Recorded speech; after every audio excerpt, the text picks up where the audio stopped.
solid. What are some of the weirder things that happened with the To Pure to Die on tour? The one main thing comes to mind. In Miami, there was a riot where everybody got maced.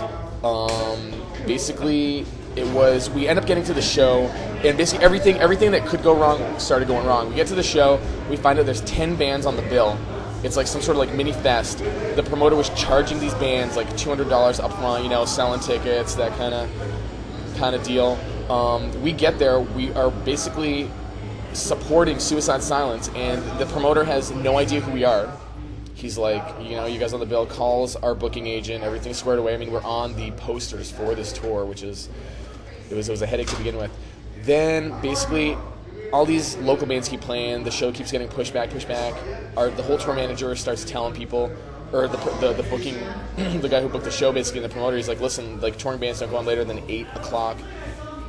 Basically then, that doesn't happen, so we start alternating with the local bands. That starts going wrong. Us, All Shall Perish, Suicide Silence, have to play 3 songs. That's all we have time for. So we go on. This is like a 400-plus venue. There's probably 600 kids, maybe 400 when we played, because kids started leaving because it was getting so late. It's just a hall lined with mirrors. It's within a theater, like this really, really nice theater in like downtown Miami. Called it was the Roxy. It was like in the corner of a strip mall. And yeah, so I don't think they're gonna be having shows anymore. We start playing. We're all pissed off. Like, we're playing 3 songs, so we're getting the crowd riled up. Mirrors start getting smashed, of course, right? I mean, I'm telling kids to come up on stage, stage dive, get the crowd going a little bit.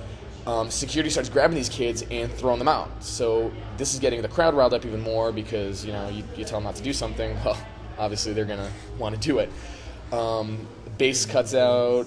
We just end up playing as a 4-piece, and whatever we're done, everybody's like really anxious.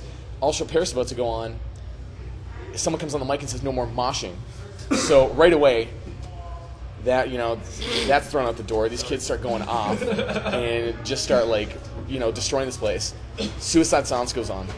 And at this point, we start hearing stuff from other bands that this promoter doesn't pay bands. Like, he's basically gonna, take all the money, not pay the touring bands, and just ditch us. So we're like, all right, we're gonna keep an eye on this promoter guy. Most of the bands are just helping each other load in and off, so everything could go really smoothly, and we're just sharing gear. So the majority of them are on the stage, and there's a few of us keeping an eye on this promoter guy so he doesn't, bail out and try not to pay any bands, because he's charging $200 for each band. He's got $2,000 plus door sales, so you could definitely pair guarantees. We're not playing for free. We're obviously on tour.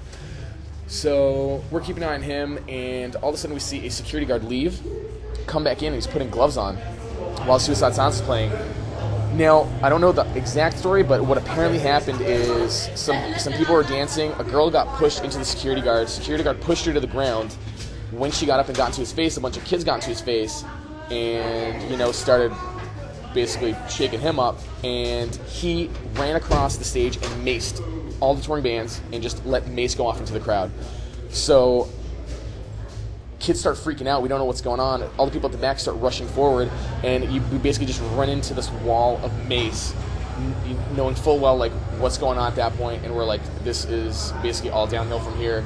Monitors got thrown through into this glass wall of mirrors. The whole PA system got stolen. This is 400 teenagers just going fucking crazy in downtown Miami in this venue.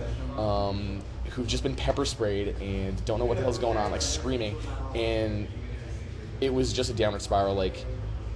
Basically it led out of that hall into the venue. This old man who runs this place is trying to stop these kids. He's just getting beaten with chairs and tables. The singer from Suicide Silence found the dude who maced everybody and just cracked his head open with a mic, just punched him right in the face, just split his head right open. Promoter was running around. We found him. The bass player runs up to him, just points at him, and just knocks him to the ground. Cop cars start showing up. Poison control starts showing up. There's 15 cop cars, poison control, fire engines. It was just ridiculous.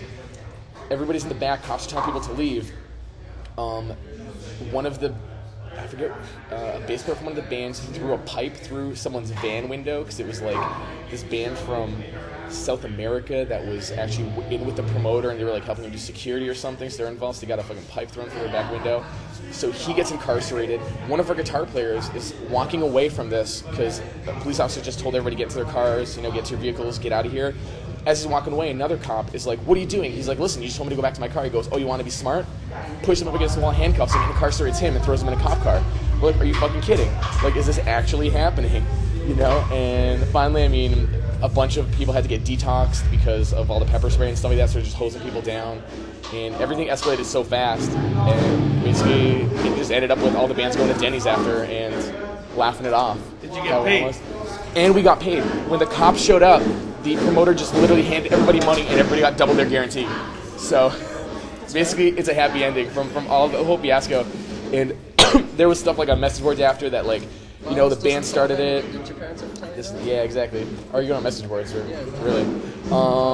Basically, yeah, this band started it, this happened, and, pointing fingers and stuff like that, and I guess this venue's not having shows anymore. It was just ridiculous. I think there was a snippet of it on YouTube. If you just type in the Roxy Miami, like, all together, I don't know if it's still there, if it was taken down, but it's just to get, like, a little idea. It's like 30 seconds of just, like, a shaky camera and people screaming and chairs and tables flying. It was just, like, it happened so fast, and it was nuts. I'm just stoked I didn't get arrested and deported back to Canada then, because that would have sucked, yeah, and then I probably wouldn't be here right now. Thanks for that story, Greg. No problem.